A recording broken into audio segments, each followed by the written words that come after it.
Bonsoir, mesdames et messieurs, frères et sœurs. Et ce soir, nous sommes sur ce plateau pour donner mon témoignage. Et je crois que mon témoignage va encourager beaucoup de jeunes, par la grâce de Jésus-Christ, à suivre Jésus. Parce qu'on se rend compte que beaucoup de gens vivent leur vie dans le monde sans se soucier qu'il y a un Dieu qui existe, sans se soucier qu'après la mort, qu'en vérité, il y a bien effectivement deux lieux éternels. Et souvent, l'homme, la première chose que l'homme pense que, voilà, lorsque quelqu'un décède, eh ben, l'homme dit que tout le monde va au paradis. Dès que quelqu'un décède, on dit il est au paradis, il repose en paix. Et c'est souvent ce que j'entends, même auparavant, dans ma vie passée, c'est ce que j'entendais aussi. Alors qu'en vérité, on se demande qui va en enfer. Parce que à croire, à écouter les hommes, tout le monde va au paradis. Mais personne ne va en enfer. Et moi, étant jeune, j'ai vécu une vie aussi dans le monde, sans Dieu. Et pour moi, je me disais que j'ai tué personne. Dieu va m'accepter au ciel, il va me pardonner parce qu'il est amour. Alors qu'en vérité, c'était ma conception des choses. Et alors, pour témoigner de ma vie passée, alors je suis guadeloupéen. Je suis né en France et dès ma naissance, je suis parti vivre en Guadeloupe. Et j'ai fait l'école là-bas, j'ai grandi là-bas. Et à l'âge de 8 ans, ma mère et mon père m'ont envoyé en France. Ils m'ont envoyé en France chez quelqu'un que je ne connaissais pas. Et pendant quelques temps, avant qu'eux-mêmes ne rentrent en France. Donc du coup, je pleurais, j'étais triste. Parce que je voulais être avec ma famille. Et quelques temps après, ils sont venus en France. Donc du coup, on s'est retrouvés, tout ça. Et puis, on était une belle famille. On était avec des parents qui nous ont bien éduqués, qui nous montraient les valeurs de la vie, tout ça. Et donc voilà. Et du coup, à l'âge de 11 ans, il y a un événement terrible qui s'est passé dans ma vie. À l'âge de 11 ans, j'étais assis dans mon salon, je me rappelle comme si c'était hier. Et une voix m'a parlé. Et cette voix m'a dit, tu dois être sauvé et c'est Jésus-Christ qui sauve. Et ça m'a marqué. Et j'ai vécu ma vie, j'ai grandi, j'ai vécu ma vie. Et à l'âge de 15 ans, enfin oui, j'ai oublié de dire une chose, c'est à l'âge de 11 ans, j'ai commencé à jouer au football. Un voisin qui est aujourd'hui footballeur professionnel a frappé à ma porte et il m'a demandé, voilà, est-ce que je veux jouer au foot? Et du coup, j'ai commencé à jouer au foot à l'âge de 11 ans. Et puis j'ai commencé à aimer le foot parce que je me suis découvert en moi un talent, des capacités physiques et qui pouvaient faire de moi un joueur professionnel. Et du coup, je me suis investi dans le foot. Voilà, j'étais aussi bon à l'école, même ma tête était plus sur le foot. Donc mon cœur était plus sur le foot, donc j'ai négligé l'école. Et du coup, à l'âge de 15 ans, j'ai quitté ma mère, mon père, mes frères, ma sœur, pour intégrer un centre de formation de football. Donc du coup, à 15 ans, j'ai quitté ma famille pour aller jouer au foot. Et je rentrais tous les week-ends. Donc du coup, voilà, j'ai fait mes classes, je commençais à vraiment de plus en plus m'investir dans le foot. Et puis j'ai commencé à aller voir les femmes en même temps à côté. Aller fréquenter les femmes, tout ça. Et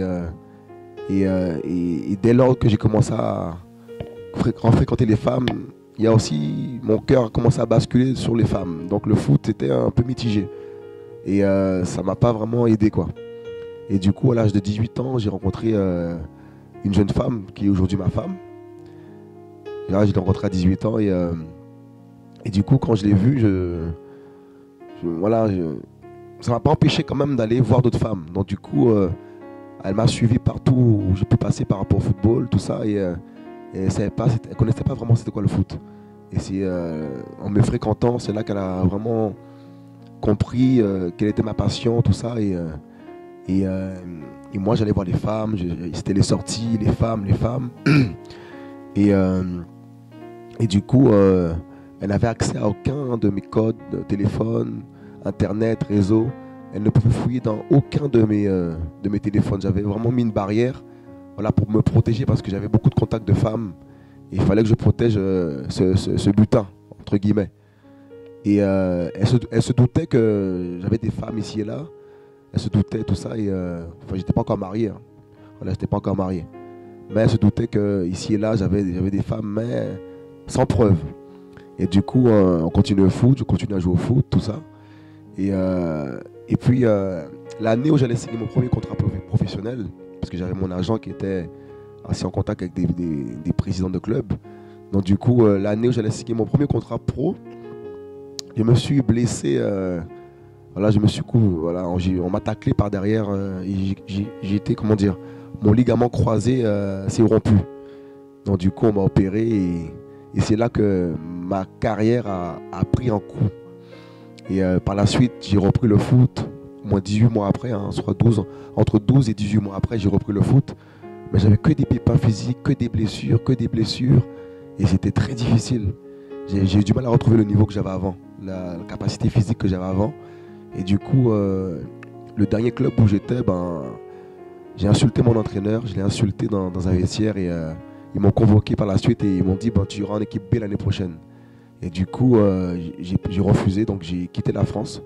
J'ai tout fait, j'ai tout quitté. Je suis parti en Guadeloupe avec ma copine qui est ma femme aujourd'hui.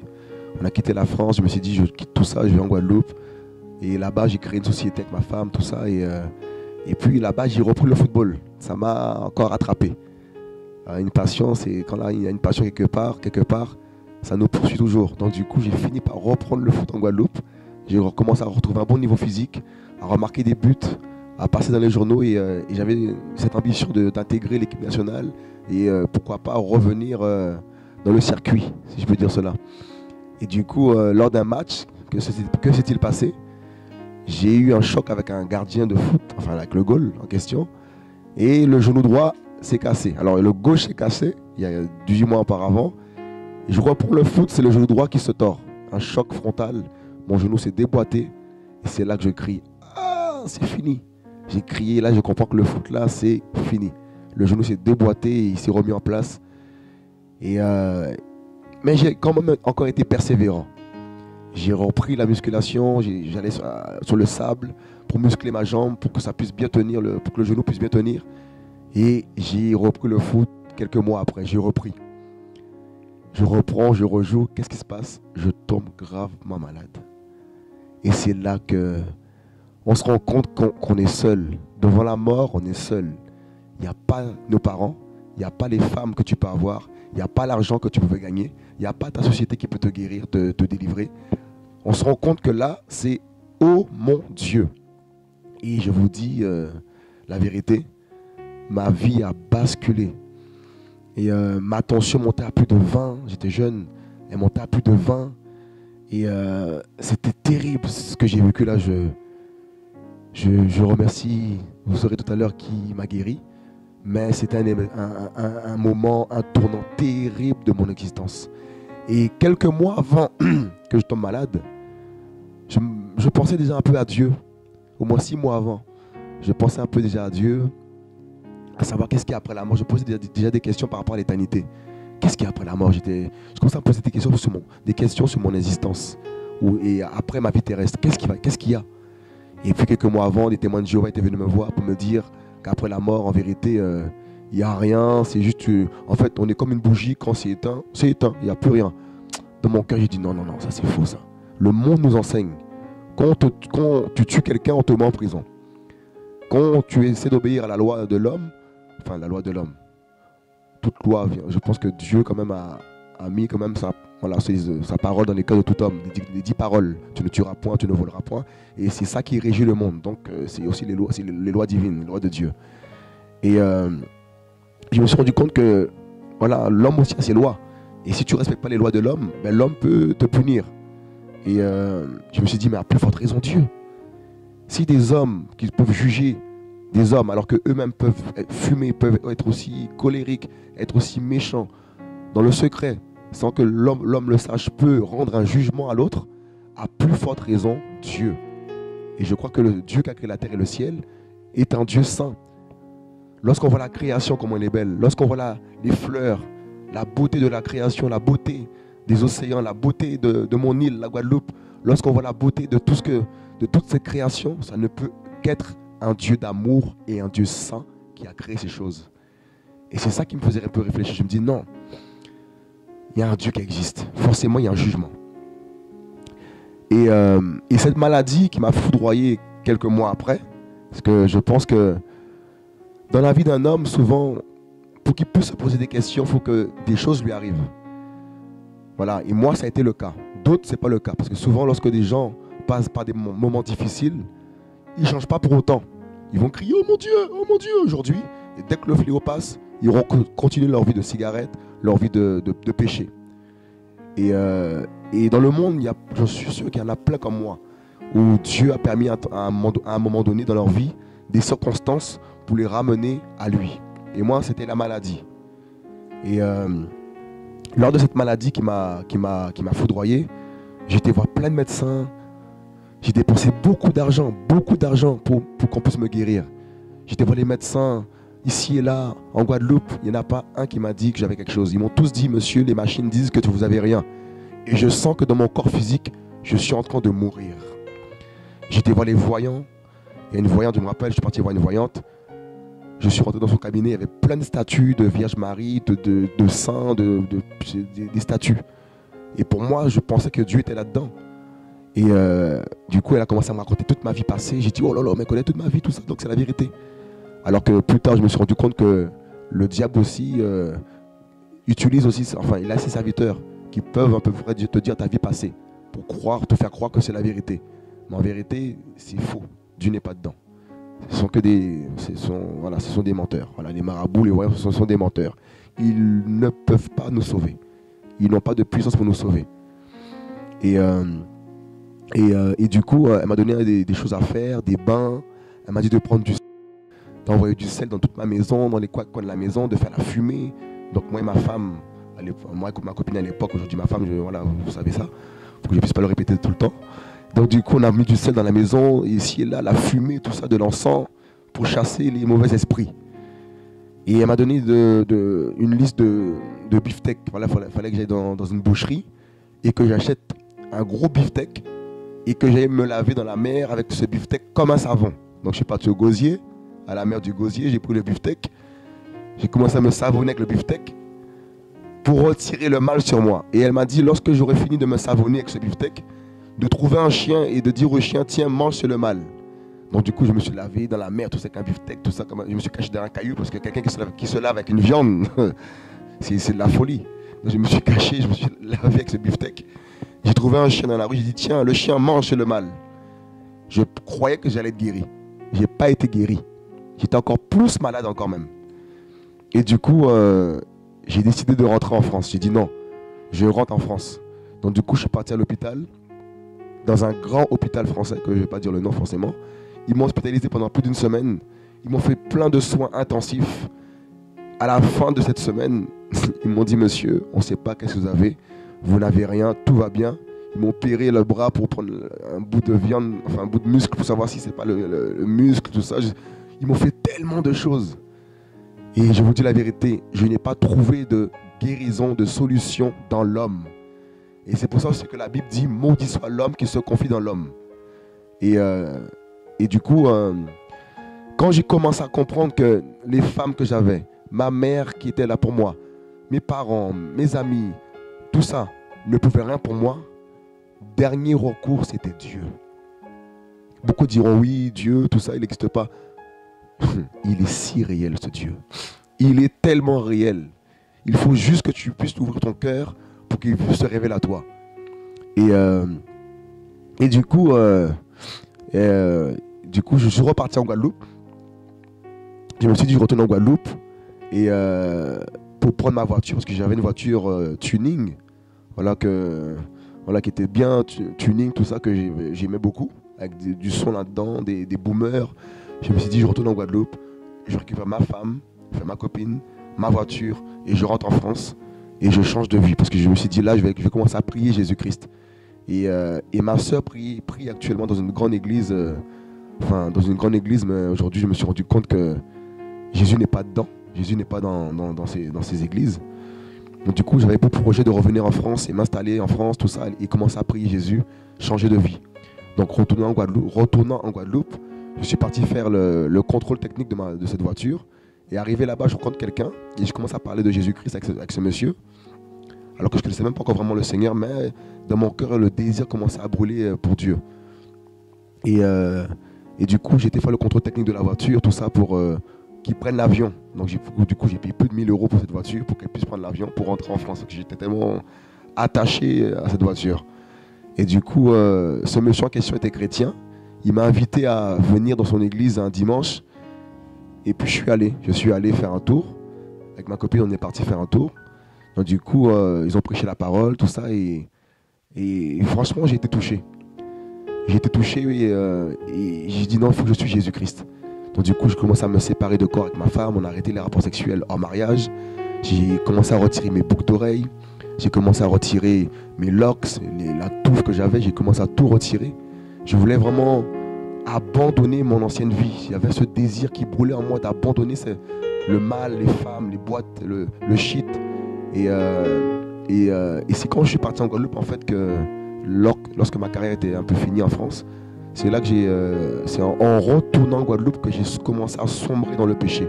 J'ai commencé à fumer le shit, j'ai commencé à taper la police, j'ai commencé à aller voir les femmes de trottoir, c'était terrible. Et à commencer à boire l'alcool, je commençais à boire l'alcool. Et j'ai failli me faire tuer dans des bagarres par des fusils à pompe. J'ai commencé à devenir violent. Et aujourd'hui, si je n'avais pas rencontré le sauveur de l'humanité, je crois que je serais déjà mort. Et du coup, lorsque j'étais dans cette église, je remonte un petit peu, lorsque j'étais dans cette église avec ma femme, donc du coup, voilà, on a décidé de se séparer de corps, on ne voulait plus avoir des rapports intimes. Et en fait, c'est la conversion qui commença à s'opérer dans mon cœur. L'amour de Jésus-Christ a commencé à inonder mon cœur et je vous dis la vérité, je devenais comme amoureux et commençais à être passionné de Jésus-Christ. Et en fait, vous voyez ma vie basculer. Je savais que c'était Jésus-Christ qu'il fallait que je suive. Parce qu'à l'âge de 11 ans, cette voix m'a parlé. Et c'est là que cette voix a commencé à avoir tout son sens dans ma vie. Jésus-Christ de Nazareth. Et parce qu'on peut parler de plein de dieux. Mais il y a un seul véritable Dieu. Dieu a un seul nom. Et c'est Jésus. Et du coup, voilà, comme je disais, je me suis séparé de corps avec ma copine, tout ça. Et du coup, l'église en question où j'étais en Guadeloupe, ils voulaient me baptiser. Mais ils m'ont fait faire des cours de baptême. Donc du coup, ils m'ont donné une Bible, je commence à lire la Bible, tout ça. Et je commence à méditer dans Actes, les livres des Actes, tout ça. Et je commence à voir comment les gens se baptisaient. On a vu Pierre prêcher la parole. Et des gens étaient touchés. On n'a pas vu que Pierre a fait des cours de baptême aux hommes. Ils ont tout de suite pris leur baptême. Comme Philippe aussi. Quand Dieu l'a envoyé voir l'énuque éthiopien, il était touché et il a voulu tout de suite se baptiser. Il a dit, il y a une flaque d'eau ici, pourquoi en gros il voulait se baptiser tout de suite. Donc Philippe a tout de suite baptisé l'énuque éthiopien. Donc je me suis rendu compte qu'il y a un décalage entre la Bible et les églises. Et arrivé là-bas dans l'église en question, j'ai commencé à leur dire, monsieur, c'est écrit que le baptême c'était tout de suite. On n'a pas vu de cours de baptême. J'ai commencé à vraiment vouloir faire tout ce qui est écrit dans la Bible. Et là, ils se sont dit, le gars là, ils n'ont pas dit le gars, ils ont dit, le jeune là, il est bouillant. Baptisons-le. Donc du coup, ils ont organisé un baptême dans la mer, avec un vêtement blanc, tout ça, avec des trompettes, tout ça sonnait partout. Ils m'ont baptisé, tout ça. Et aujourd'hui, je me suis rendu compte qu'on n'est pas obligé d'être habillé en blanc pour se baptiser. On peut se baptiser avec, c'est pas écrit dans la Bible qu'il faut s'habiller en blanc pour se baptiser. Et je me suis rendu compte aussi, là, c'est des choses que l'homme a intégrées dans ses traditions, alors que la Bible ne parle pas de ça. Dieu est simple, et c'est nous qui avons compliqué les choses. Et c'est là, en fait, que quand j'ai commencé à lire la Bible, je me suis rendu compte que Jésus, c'est la vérité, mais les églises, là, il y a trop de choses qui se passent dedans qui ne sont pas bibliques. Et du coup, ils m'ont baptisé, et comme j'ai voulu le faire, je suis rentré en France. Donc du coup, j'ai payé le billet d'avion pour la voiture. La voiture rentre en France. J'étais chez ma mère m'a accueilli parce que j'avais plus rien, plus d'appartement, plus de foot, plus rien, plus d'argent. Ma mère m'a recueilli. Arrivé chez ma mère, c'était là que c'était compliqué. J'ai commencé à parler de Jésus-Christ, Et des fois, quand on se convertit, on n'a pas vraiment la sagesse pour... voilà, on est comme en feu, quoi. Et du coup, on n'a pas vraiment la maîtrise. Du coup, ça s'est mal passé. Du coup, je me suis retrouvé à la rue. Et bien avant que je me retrouve à la rue, le Seigneur a permis que je rencontre que ma soeur me donne le numéro d'un chanteur parce que je chantais en fait du dancehall dans le monde. Et du coup, à ma conversion, j'ai voulu chanter du Jésus-Christ dans le dancehall, quoi. Rap pour Jésus, tout ça. Je voulais faire ça pour adorer Jésus-Christ. Et du coup, ma soeur m'a donné le numéro d'un chanteur, que je ne dirai pas le nom, qui chante du dancehall pour Jésus-Christ. Et ce chanteur en question était à Bordeaux. Et il me dit, comme il est à Bordeaux, il y a un frère qui s'appelle David. Bonjour mon frère David. Du coup, il m'a donné son numéro il m'a donné le numéro de David que j'ai appelé. Il était à Saint-Denis, je me rappelle. Et quand j'ai appelé ce frère, on est resté des heures et des heures au téléphone. On parlait que de Jésus-Christ de Nazareth. Et entre-temps, en fait, voilà, quand j'étais chez ma mère, j'ai essayé de voir plusieurs églises pour savoir où j'allais prier. J'ai fait au moins 10 églises. Et dans les 10 églises que j'ai fait, il n'y avait que des soucis. Alors l'église en question, ma soeur était... le premier dimanche, je suis parti là-bas. J'entends le pasteur demander de l'argent. Dans mon cœur, je dis, mais Jésus-Christ n'est pas mort sur la croix pour qu'on donne de l'argent aux hommes. Je dis, non, ça c'est... Je n'ai plus là-dedans. Du coup, j'ai fait d'autres églises. Une église, il n'y avait que des Haïtiens. On me dit là-bas, le Saint-Esprit n'est pas Dieu. Une église martiniquaise. C'était là, que des Martiniquais. Une église, je me suis dit, mais Dieu n'est pas venu que pour un peuple. C'est ça que je ne comprenais pas. La Bible dit qu'il n'y a ni juif ni grec. Et dans les églises, je voyais qu'un peuple. Et c'est ce qui se passe aujourd'hui. Je dis non. J'ai dit à ma femme, on ne va plus dans les églises. On va prier Jésus-Christ à la maison. Parce que Jésus-Christ, c'est la vérité. Et du coup, lorsque j'ai rencontré David, il voulait me donner un CD. J'ai dit non, tu sais, les CD là, ça ne m'intéresse plus. Je prie avec ma femme à la maison, garde-le, je veux plus, je suis déçu des églises. Jésus-Christ, je le suis, mais pas les églises. Il a insisté pour que je prenne ce CD, Église, où es-tu? Église, où es-tu? C'est une prédication du frère Chora, Kouetou. Et ce message est sur YouTube, ça s'appelle Église, où es-tu? C'est un message qui m'a bouleversé. En fait, je l'ai pris ce message, j'ai dit bon, je vais écouter. Je l'ai pris, j'ai écouté ce message. Et quand j'ai mis ce CD dans l'ordinateur, ça m'a révolutionné. C'était le message que j'attendais. C'est ce que j'attendais comme message. Et j'ai commencé à mettre ça dans ma voiture, parce que j'avais un caisson, des boomers. J'ai commencé à mettre ça partout dans les rues. J'allais, ça jouait partout. Église, où es-tu? Ça parlait que de la Bible. Et lorsqu'on voit une voiture arriver comme ça, on se dit non, ça c'est un délinquant qui est dedans. Mais quand tu vois la personne qui est dedans, c'est un jeune qui a les cheveux coupés, tout ça, et qui est propre. Et là-dedans, c'est le message de l'évangile qui se propage qui se propageait dans les villes. Donc je faisais exprès des fois de passer dans les rues pour évangéliser les villes, comme ça, les rues, tout ça, avec l'église où es-tu. C'était incroyable. Et je bénis Dieu parce que ça m'a révolutionné. Et c'est quand j'ai commencé à écouter ce message que j'ai encore plus compris qui était Jésus. Ça m'a encore plus révélé Jésus-Christ. Ça m'a encore plus appris comment Dieu voulait qu'on vive. J'ai commencé à me sanctifier. J'ai commencé à comprendre qu'est-ce que véritablement la sanctification. Parce que Dieu aussi passe par les hommes pour nous enseigner. Il nous forme lui-même, il passe aussi par les hommes. Et nous-mêmes aussi, on doit se former. Donc il y a plusieurs types de formation. Et j'ai commencé à écouter ce message que le frère Chora prêche encore jusqu'aujourd'hui. Et ça m'a boosté à aimer Jésus. Ça m'a boosté à craindre Dieu. Et j'ai vu que des bonnes choses pour se produire dans ma vie. La sainteté, l'amour pour Jésus-Christ, la séparation avec le monde. Ça m'a ouvert les yeux sur beaucoup de choses. Et du coup, dès lors que j'ai commencé de plus en plus à me sanctifier, au moins peut-être 6 mois ou 1 an après, c'est là que Jésus-Christ m'a délivré. Il m'a délivré de cette maladie que j'avais. Il m'a délivré de la tension qui montait à plus de 20, tout ça. Jésus m'a bousculé, il m'a secoué. Je suis amoureux de ce Dieu tout-puissant, Jésus-Christ. Voilà pourquoi je donne ce témoignage vraiment pour encourager ceux qui hésitent encore à venir à Dieu Dieu est réel. S'il a pu toucher ma vie, s'il a pu me délivrer de la maladie, il peut le faire pour toi. Vous voyez? Il peut le faire pour nous, pour vous tous qui doutiez. Là où l'homme est incapable, tout est possible à Jésus-Christ de Nazareth. Jésus n'est pas un mythe. Jésus n'est pas une religion, c'est une relation. Et c'est ce que beaucoup n'ont pas encore saisi, mais je crois que Dieu va toucher des cœurs afin que les cœurs puissent se reposer uniquement sur Jésus-Christ de Nazareth. Et dès lors que le Seigneur Jésus-Christ m'a guéri, jusqu'à aujourd'hui, j'ai plus confiance dans l'homme. Je n'ai plus confiance dans les médicaments. Je n'ai plus confiance dans les médecins. Les médecins, je vous aime de l'amour de Jésus-Christ.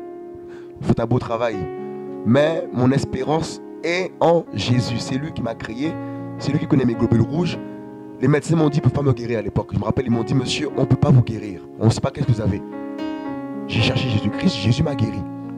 Et du coup, voilà pourquoi je donne ce témoignage vraiment pour encourager les jeunes gens, les hommes à vraiment faire le pas, à donner leur vie à Jésus-Christ. Parce que après la mort, il y a bien et belle une éternité, 2 éternités, une en enfer, une au ciel. Et le Seigneur Jésus-Christ m'a montré l'enfer et le ciel. Ce sont des lieux, en fait ça existe. L'enfer c'est un lieu de tourment, le ciel c'est un lieu de repos. Et ce repos on peut l'avoir seulement si on croit en Jésus-Christ. Parce que c'est lui le repos véritable. C'est lui qui donne le repos véritable. Du coup, il y a quelques années en arrière, le frère Chora Kweto m'avait donné une parole sur ma vie. Comme quoi j'allais avoir telle chose, une maison de prière, un grand pavillon de prière. Et à l'époque, j'étais au chômage. Et je me rappelle le jour qu'il avait prêché, j'ai dit au Seigneur, Seigneur, donne-moi une parole à travers cet homme, Seigneur Jésus-Christ. Et à l'instant que je dis ça à Jésus, je vois le frère Chora se tourner vers moi et me dire, tu auras ça, une grande maison de prière. J'étais à l'époque au chômage, j'avais 0 argent, j'avais rien. Je me dis, mais oh Seigneur, j'ai douté. Et comme dit, Dieu a accompli la parole qui a été libérée. Et cette prophétie s'est accomplie. Et c'est juste pour aussi souligner qu'on reconnaît un arbre à son fruit. Et parce que beaucoup de gens peuvent dire tout ce qu'ils veulent, mais en vérité, Jésus-Christ a des servants, ses servantes, ses serviteurs qui prêchent la vérité. Et leur message n'est pas un message pour nous caresser. Le message qu'ils prêchent, le message que les enfants de Dieu prêchent, les envoyés de Dieu prêchent, c'est un message qui va droit au cœur. Voyez, comme le dit la parole, qui juge les sentiments des cœurs. Et j'encourage tous les jeunes à faire le pas. J'encourage tous les jeunes à se réconcilier avec Dieu, plus précisément Jésus-Christ. Venez à lui, vous serez sauvés. Venez à lui, vous serez délivrés. Venez à lui, vous aurez le repos. C'est en lui l'assurance véritable. À quoi bon fumer? À quoi bon continuer à tromper sa femme? À quoi bon continuer à courir les bois de nuit? À quoi bon continuer à boire? À quoi bon vivre comme le monde nous dit qu'il faut vivre? On nous fait croire qu'il faut profiter. Profiter. Mais on se rend compte que Dieu dit dans la Bible que ce qu'un homme sème, il le moissonnera. Voilà pourquoi Jésus-Christ dans la Bible dit qu'il ne tient pas compte des temps d'ignorance. J'ai commis des choses terribles. J'ai même voulu écraser ma grand-mère. Mais quand je me suis converti, j'ai demandé pardon à ma grand-mère. Parce que je vous dis, il y a plein de gens qui font des choses, ils ne se rendent pas compte que toutes ces choses vont les suivre après leur mort. Il y a un jugement. Voilà pourquoi Jésus-Christ veut aussi te pardonner. Toi qui n'as pas encore fait le pas avec Jésus. Toi qui n'es pas encore réconcilié avec Jésus-Christ. Il veut te sauver. Parce qu'il t'aime. Ne te dis pas, tu as beaucoup de péchés, comment tu vas faire? J'avais beaucoup de péchés moi aussi. Je pense que vous avez pu un peu voir la tête que j'avais sur les photos qui ont défilé. J'étais un grand pécheur. Peut-être que toi, tu es un plus grand pécheur que moi. Mais laisse-moi te dire qu'il n'y a pas de péché que Jésus-Christ ne peut pas pardonner. Parce qu'il est mort sur la croix pour ôter les péchés. Donc fais le pas. Viens à Jésus-Christ. Ne va pas dans une religion. Ne va pas dans une église, dans une secte. Dans ta chambre, là où tu es, tu peux commencer à invoquer Dieu. Dans ta douleur, dans tes pleurs, tu peux commencer à invoquer le nom de Dieu. Il va se révéler à toi. Et le nom de Dieu, c'est Jésus. Son nom nous a été donné pour que nous puissions nous appuyer sur lui, afin qu'on puisse avoir part à la résurrection corporelle. Croyez en lui. Je ne regrette pas une seconde d'avoir donné ma vie à Jésus. Même si je ne me comprends pas, même si on m'aime plus, même si on dit qu'il est devenu fou, même si mes parents me disent que qu'est-ce qui lui arrive, je veux vivre la sainteté, je veux vivre la justice de Dieu. Je t'encourage à faire le pas. Parce que lorsque tu suis Jésus-Christ, il y a un héritage. Tu reçois la paix de Dieu, le repos. Le monde n'a pas la paix, on le voit. Les gens pleurent, les gens courent ici et là, il n'y a pas la paix. Jésus donne la paix. Tu es malade d'une maladie grave, moi il m'a guéri. Il m'a guéri, voilà pourquoi je témoigne de Jésus-Christ. Jésus n'a pas changé, il guérit. Tu veux être guéri? Viens à Jésus-Christ. Tu veux être sauvé? Viens au Seigneur Jésus-Christ. Et encore, il n'est pas obligé de te guérir. Il peut te laisser comme ça. Mais en lui, tu as l'assurance d'aller au paradis après la mort. Jésus est le seul et unique Dieu. En tout cas, je vous souhaite un bon courage. Que Dieu vous sauve, que Dieu vous bénisse. Et que ce message, que ce témoignage puisse toucher des jeunes. Seigneur mon Dieu, merci pour ta grâce, ta bonté, Jésus. Papa, que toi seul sois glorifié, que toi seul sois élevé, que nous puissions diminuer et que tu puisses croître. Seigneur, touche les jeunes, touche les gens, papa, touche les hommes et les femmes, papa, afin que ton amour puisse se répandre dans leur cœur. Touche les policiers, touche, papa, les hommes, oh Dieu, qui ont mis leur confiance dans leur richesse, papa, alors que la richesse, en vérité, Seigneur mon Dieu, on le laisse dans ce monde lorsqu'on meurt. Voilà pourquoi, papa, c'est toi la vraie richesse, papa. Seigneur mon Dieu, touche les cœurs, papa, touche les âmes, papa, au nom puissant de Jésus-Christ de Nazareth. Amen.